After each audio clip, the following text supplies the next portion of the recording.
Bienvenue dans Le Monde selon l'IFRI, un podcast de l'Institut français des relations internationales.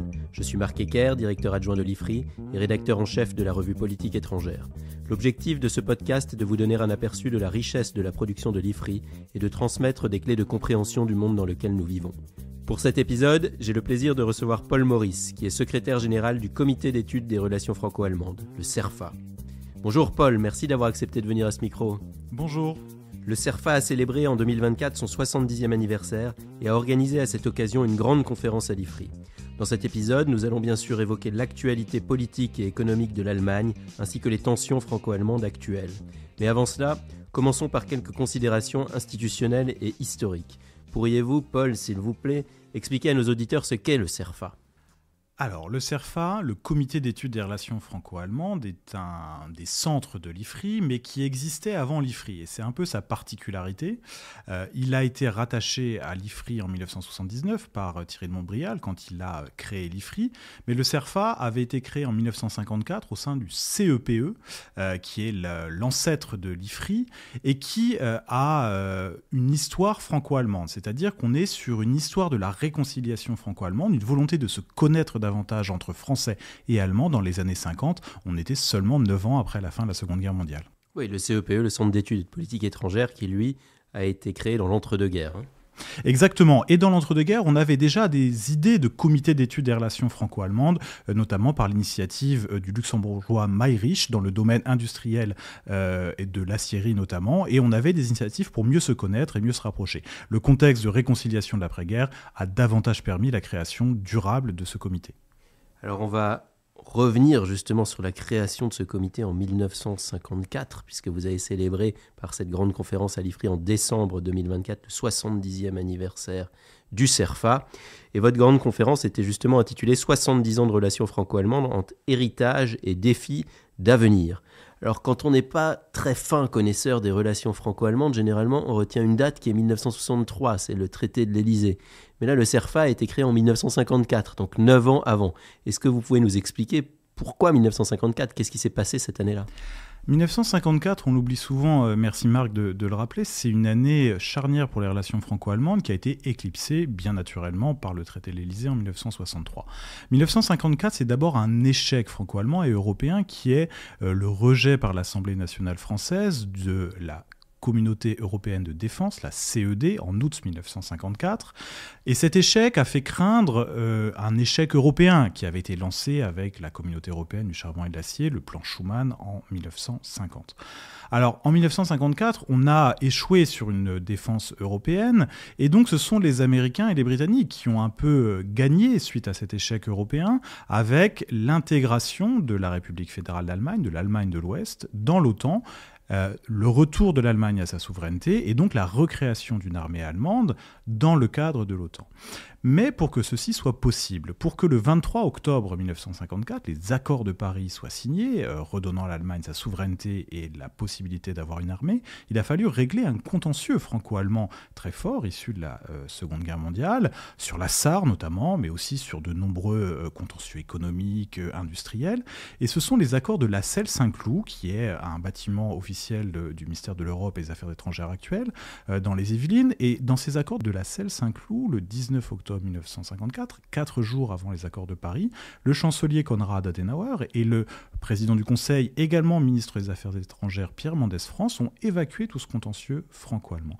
Et donc l'année 1954 est une année charnière pour les relations franco-allemandes, puisqu'on a pu construire des relations bilatérales apaisées franco-allemandes, même si elles étaient encadrées par, d'un côté, l'aspect européen et de l'autre, l'aspect transatlantique avec l'OTAN. Il faut noter qu'en décembre 1954, le CERFA, dans sa première conférence, avait fait une conférence sur les relations franco-allemandes dans le cadre du traité de Bruxelles, c'est-à-dire le traité de l'Union de l'Europe occidentale, qui encadrait l'Allemagne dans le cadre du traité de l'Atlantique Nord, de l'OTAN, pour que la défense européenne puisse malgré tout trouver une place dans cette défense transatlantique. Donc le CERFA était déjà au centre de l'actualité avec cette conférence sur les sujets qui nous occupent encore aujourd'hui et la question de la défense européenne, bien entendu. Alors, votre conférence pour les 70 ans du CERFA couvrait 7 décennies de relations franco-allemandes. On ne va évidemment pas pouvoir revenir dans le détail sur ces 7 décennies, mais quand même, est-ce que vous pourriez essayer de dégager quelques grandes phases des relations franco-allemandes ? Si on essayait de dégager des phases à grands traits de cette relation franco-allemande, on a une première étape qui est bien sûr l'étape de la réconciliation. C'est-à-dire qu'après 2 guerres mondiales, après des tensions liées au nazisme dans l'entre-deux-guerres, après toutes les destructions, après tous les traumatismes personnels, humains de la Seconde Guerre mondiale, la déportation des Juifs de France, on a un vrai contentieux humain franco-allemand. Et il a fallu beaucoup de courage pour les dirigeants politiques de l'après-guerre pour tendre la main à l'Allemagne, de cette Allemagne de l'Ouest, de cette Allemagne dénazifiée en grande partie. Et ceci a été possible grâce peut-être à des personnages clés. On peut penser à Robert Schuman, ministre des Affaires étrangères français, frontalier, chrétien-démocrate, qui a tendu la main à son homologue allemand, Konrad Adenauer, qui était chancelier et responsable pour les affaires étrangères. Il n'y avait pas de ministère des Affaires étrangères, qui était lui-même frontalier, rhénan, catholique et chrétien-démocrate. Donc cette communauté, ces débuts de la construction européenne viennent de cette réconciliation franco-allemande. La deuxième étape serait peut-être une étape, je vais y revenir, sur la construction européenne, ce que la France et l'Allemagne ont apporté à la construction européenne. Mais on voit que dès le début de la réconciliation, la construction européenne est au centre de la relation franco-allemande. Dès 1950, 5 ans après la fin de la Seconde Guerre mondiale, le 9 mai, qui est la date anniversaire du plan Schuman, de la présentation au Salon de l'Horloge au Quai d'Orsay, de ce plan pour une Europe du charbon et de l'acier. C'est-à-dire ce qui avait fait le cœur des guerres, mais ce qui faisait aussi l'avenir de l'Europe, sur sa réindustrialisation, sur sa reconstruction. Donc on voit que réconciliation et construction européenne sont toujours intrinsèquement liés. Et l'apothéose de cette réconciliation franco-allemande, c'est le traité de l'Élysée que vous évoquiez, Marc, en 1963, qui est un traité bilatéral entre la France et l'Allemagne, très ambitieux, alors dont les ambitions ont été peut-être parfois confrontées aux réalités, en Allemagne, avec un vote difficile, et puis un vote qui a ajouté un rappel à la relation transatlantique de l'Allemagne. Mais malgré tout, c'est un traité qui aujourd'hui encore est le cadre de la relation entre la France et l'Allemagne, de la confiance entre la France et l'Allemagne. Moins de 20 ans après la fin de la Seconde Guerre mondiale, on avait de grandes ambitions pour la France et l'Allemagne. La deuxième étape, c'est celle de la construction européenne, même si elle existait déjà, en 1950 avec la CECA, l'échec de la communauté européenne de défense dont j'ai parlé, 1957 les traités de Rome sur la communauté économique européenne et la communauté européenne de l'énergie atomique. Mais c'est surtout à partir des années 1970, le premier élargissement de l'Union européenne à 3 pays, le Royaume-Uni, le Danemark et l'Irlande, a permis aussi de relancer cette construction européenne. Et le hasard a voulu qu'en 1974, à quelques semaines d'intervalle, 2 personnalités importantes sont arrivées au pouvoir en France et en Allemagne. Valéry Giscard d'Estaing, en France, président de la République en mai 1974, un libéral de centre-droit, et puis Helmut Schmidt, chancelier en Allemagne, un libéral de centre-gauche, et qui ont su s'accorder sur les intérêts de la France et l'Allemagne dans la construction européenne, qui était à la fois d'approfondir la démocratisation de l'Europe, l'élection du Parlement européen au suffrage universel direct, qui intervient en 1979, la création du Conseil européen, c'est-à-dire, pour ceux qui ne sont pas spécialistes des institutions européennes, de cette réunion, en plus des institutions européennes, des chefs d'État et de gouvernement, pour discuter des sujets d'importance, et puis les premiers pas vers une monnaie unique, en tout cas un système monétaire unique en Europe, qui a abouti après, à 1992, le traité de Maastricht, puis en 2002, avec 99 d'abord, puis 2002 avec la monnaie unique européenne. Donc ce serait la deuxième étape qui serait une étape longue de construction européenne et qui irait jusqu'à la crise de Covid avec le projet franco-allemand pour un plan de relance Next Generation EU pour répondre aux difficultés de la crise Covid. Donc tout ceci serait une seconde phase de la relation franco-allemande. Oui, donc ce que vous nous expliquez, c'est que cette relation franco-allemande a été une sorte de moteur pour la construction européenne. Aujourd'hui, il y a tout un tas de discussions pour savoir si ce moteur fonctionne toujours. Parfois, on parle de couple plutôt que de moteur. Ça, vous pourrez peut-être nous en dire un petit mot. Mais ce qu'on voit surtout aujourd'hui, c'est qu'il y a des tensions très vives entre Berlin et Paris sur des sujets notamment qui ont trait à l'Europe, aussi aux relations internationales plus largement. Est-ce que vous pouvez, s'il vous plaît, essayer de donner quelques exemples de ces tensions et peut-être les mettre en lien avec justement la construction de l'Union européenne ? C'est vrai, et en même temps, les tensions entre la France et l'Allemagne, les divergences entre la France et l'Allemagne ont toujours existé, elles ont toujours été fortes. Il ne faut pas idéaliser un passé franco-allemand ou un passé de la construction européenne qui aurait été parfait et aujourd'hui nous serions entrés dans une ère des difficultés. En 1950, les divergences franco-allemandes étaient fortes, en 1957, en 1992, etc. La différence, c'est qu'aujourd'hui, on a une Union européenne beaucoup plus élargie qu'elle ne l'était à l'époque. C'est-à-dire que lorsque l'on est 6, c'est plus facile de trouver un terrain d'entente qu'à 27 et bientôt peut-être à 35 avec les futurs élargissements. Les tensions franco-allemandes, elles concernent et elles ont toujours concerné, puisque les États ont des cultures différentes, les questions de défense notamment, puisqu'on a d'un côté un État qui, je l'ai rappelé, a construit sa défense et sa sécurité dans le cadre euro-atlantique, dans le cadre transatlantique avec l'OTAN, et de l'autre on a un pays qui possède une bombe nucléaire, qui a une armée qui est projetée en OPEX, en opération extérieure régulièrement. On n'a pas du tout les mêmes cultures militaires et les mêmes rapports aux questions stratégiques et sécuritaires. Alors est-ce qu'on peut combler ces divergences? L'idée n'est pas forcément de les combler, chaque pays peut être complémentaire, mais il faut surtout mettre sur la table ces divergences et en parler. On a des divergences profondes sur les questions énergétiques, notamment la question nucléaire, et cette question s'est d'autant plus renforcée qu'il y avait jusque-là un statu quo où la France produisait du nucléaire, l'Allemagne en achetait beaucoup, et l'Allemagne avait une autre source d'énergie moins onéreuse qu'actuellement, qui était le gaz russe. Et avec le gaz russe, l'Allemagne pouvait compenser sa sortie du nucléaire, engagée par le gouvernement Schröder à la fin des années 1990 et accélérée, comme on le sait, par Angela Merkel en 2011. Oui, sur ce sujet précis, je renvoie les auditeurs au précédent épisode du Monde selon Lifri avec Didier Holleaux, qui portait justement sur le gaz, arme géopolitique. D'autres sujets de divergence voient le jour et de plus en plus. On peut penser au Mercosur, l'alliance commerciale d'Amérique latine et son lien à l'Europe et l'accord qui doit être signé à l'Europe. On voit la France faire de plus en plus cavalier seul dans son opposition au Mercosur, avec une Allemagne très allante pour des raisons commerciales. L'Allemagne est un pays exportateur. La France protège son agriculture traditionnellement. On a de nombreux sujets qui vont se poser. La guerre commerciale sur les véhicules électriques chinois. On voit des Allemands beaucoup plus allants pour importer des véhicules électriques chinois, et puis la France qui s'oppose et qui veut imposer des droits de douane très importants, et puis on voit une guerre commerciale à venir avec les États-Unis qui vont avoir un nouveau président officiellement le 20 janvier 2025, et les États-Unis de Trump qui vont sûrement essayer de diviser l'Europe et de négocier un à un avec chacun des pays en Europe pour obtenir des avantages comparatifs. On parlera plus spécifiquement des questions économiques vers la fin de cet entretien, mais j'aimerais d'emblée quand même vous demander si la divergence économique qu'on a pu observer entre la France et l'Allemagne au cours des dernières années et même des dernières décennies n'a pas contribué à ces tensions. Est-ce que la France, dans le fond, n'est pas vue comme un mauvais élève qui a creusé sa dette, notamment, alors que l'Allemagne est partisane de la rigueur? Est-ce que cette présentation un peu caricaturale n'est pas également le reflet de tensions? Les questions budgétaires sont un sujet de tension extrêmement fort entre la France et l'Allemagne. Et il y a une attente en Allemagne de la part de la France qu'elle fasse les réformes nécessaires pour assainir ses finances publiques. Et on voit la situation actuelle extrêmement compliquée et qui est extrêmement mal vue en Allemagne. A l'inverse, l'Allemagne, depuis le début des années 2000, a imposé un certain nombre de réformes difficiles, socialement parfois, par le gouvernement Schröder, qui a été chancelier jusqu'en 2005, puis repris par Angela Merkel, qui en a tiré profit, restriction des dépenses publiques et le fait d'imposer un frein à la dette, c'est-à-dire une limitation des dépenses publiques qui est inscrit dans la Constitution allemande. Alors, si on présente les choses de cette manière-là, effectivement, l'écart se creuserait.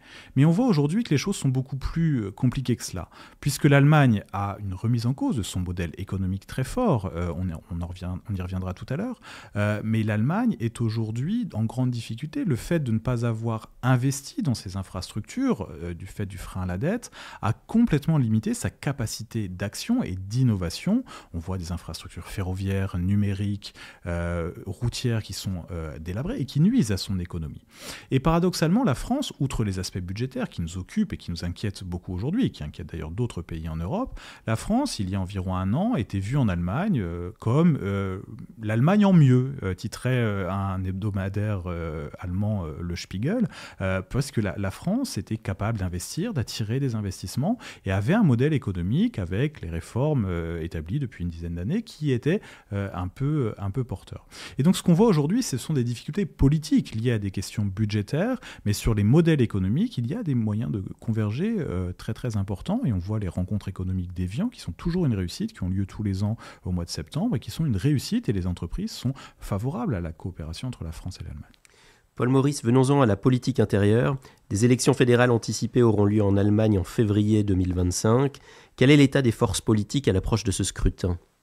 La coalition Feu Tricolore, qui était portée par le social-démocrate Olaf Scholz, a éclaté au mois de novembre 2024. Alors pourquoi on l'appelait Feu Tricolore ? Parce que c'était une coalition qui était composée de 3 partis, les sociodémocrates qui ont traditionnellement la couleur rouge, les verts, bien entendu verts, et les libéraux qui sont jaunes. Donc ce sont les couleurs du Feu Tricolore. Cette coalition était inédite en Allemagne quand elle est entrée en fonction en décembre 2021. C'était la première fois qu'on avait, depuis les années 50, une coalition à 3 partis à l'échelle fédérale.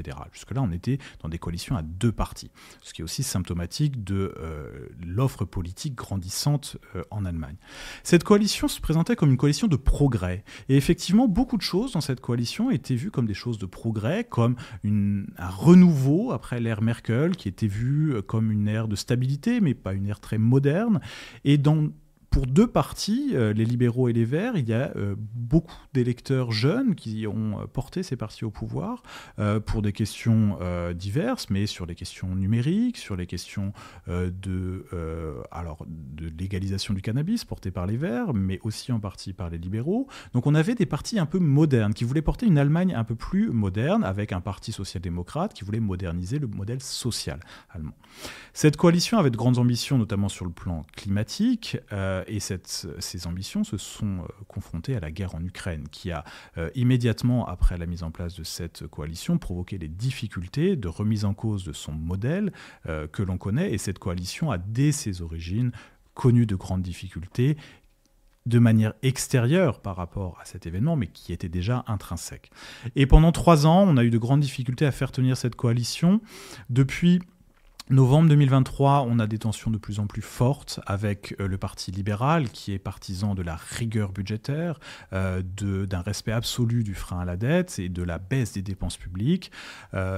Lors d'un événement qui a été assez symptomatique, la remise en cause par le tribunal fédéral constitutionnel de Karlsruhe, qui est un tribunal constitué de juristes, qui n'est pas du tout politique, qui a remis en cause le budget allemand de la fin 2023, parce qu'il considérait que des fonds qui avaient été destinés au Covid et qui avaient été réutilisés ou prévus pour être réutilisés pour la transition climatique, ne respectaient pas les règles pour lesquelles ils avaient été décaissés. Et donc tout ceci a créé une crise au sein du gouvernement, crise qui a duré pendant un an. Pendant un an, les partis ont essayé de travailler ensemble, mais ça s'est avéré de plus en plus impossible et la coalition a éclaté.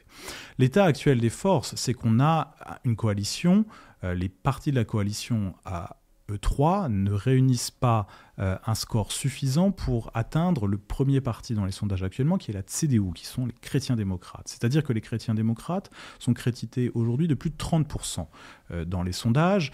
Les sociodémocrates sont crédités de 15 à 16%, les Verts autour de 13 à 14%, et les libéraux seraient en dessous de 5%, ce qui en Allemagne voudrait dire qu'ils ne seraient plus représentés au Parlement, le Bundestag. Il y a une clause de 5% pour être représentés. Donc on a des partis qui, sortant de la coalition, pourrait ne plus être représenté au Parlement.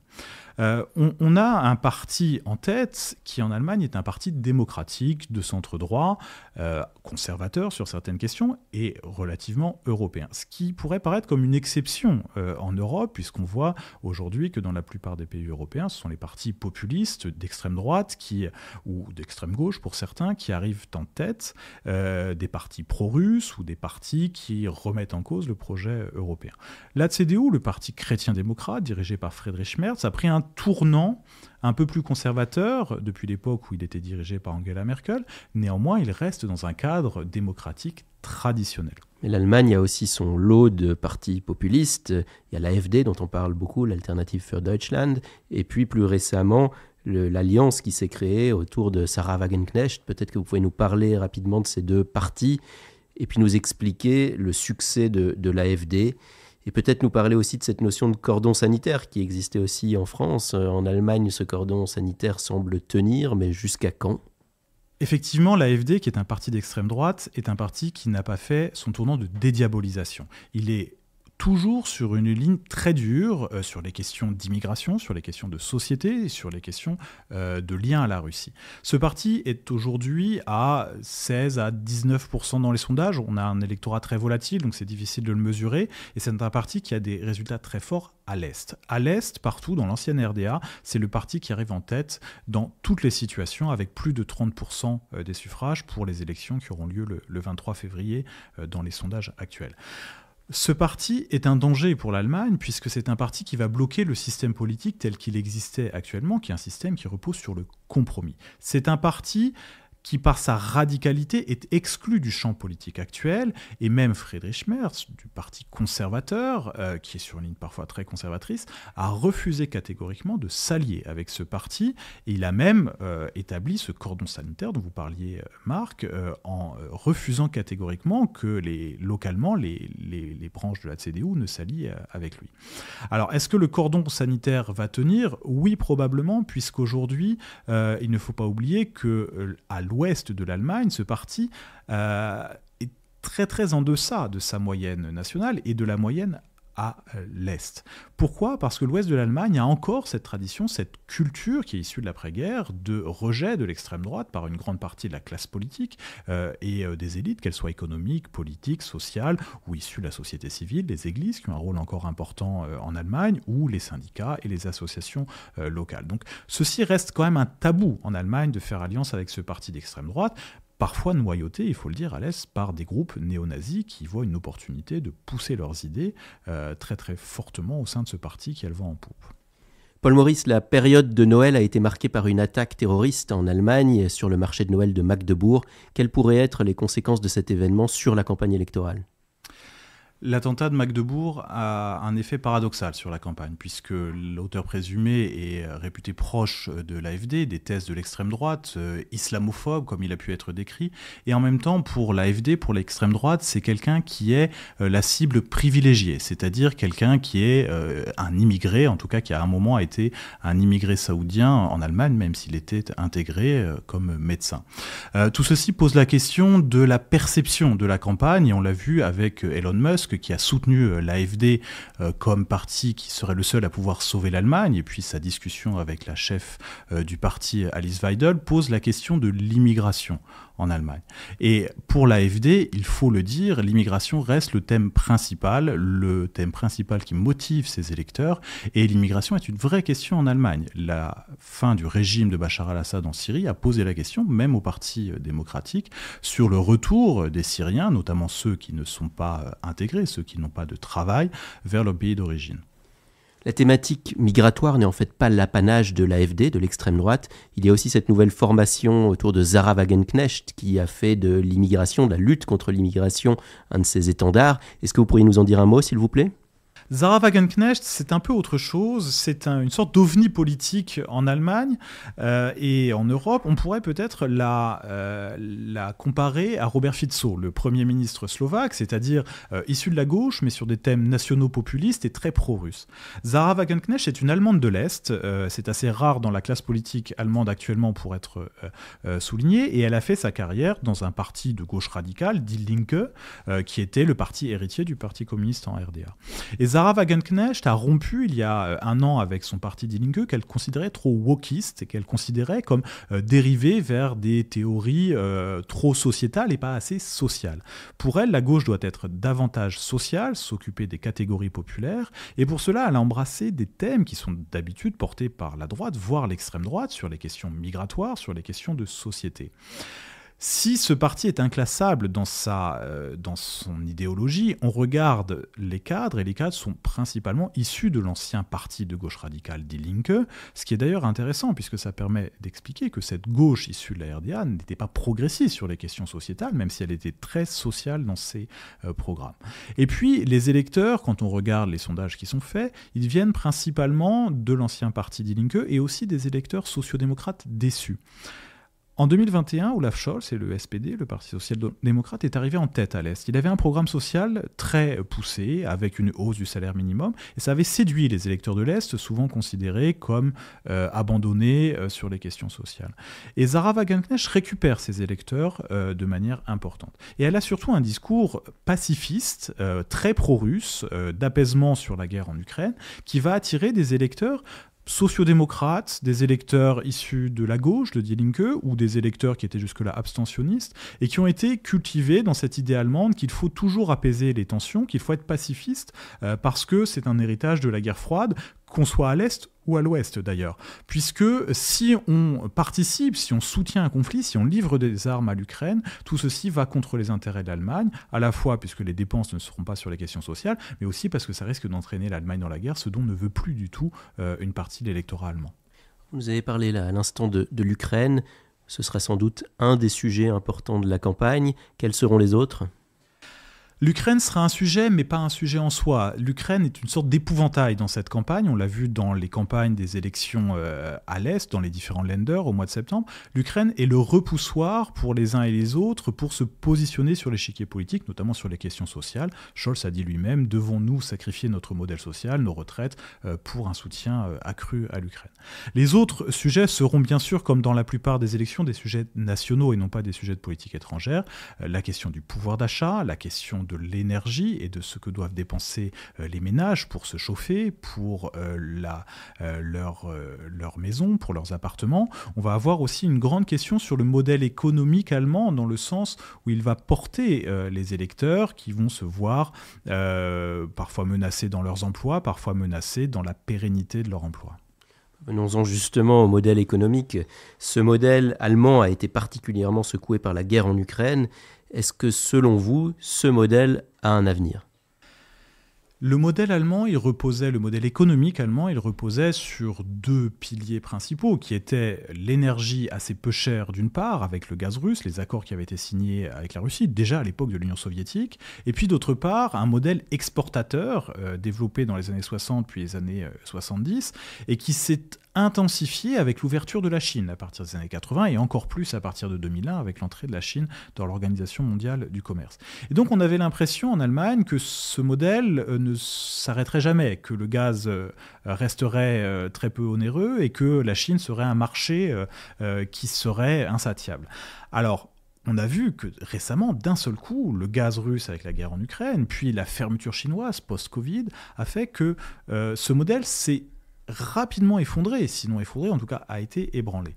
Et tout ceci a des conséquences directes sur le modèle économique allemand, sur son pilier qui est l'industrie, qu'elle soit automobile pour les exportations. On voit l'apparition de la concurrence chinoise des véhicules électriques dont on a parlé, qui vont venir inonder le marché européen parce qu'ils sont moins chers. Les Allemands jouent sur la qualité en espérant que la qualité allemande finira par l'emporter sur le prix chinois, mais on voit qu'à un moment où le véhicule thermique a vocation à disparaître en Europe, les consommateurs préféreront le prix quand ils n'auront pas le choix.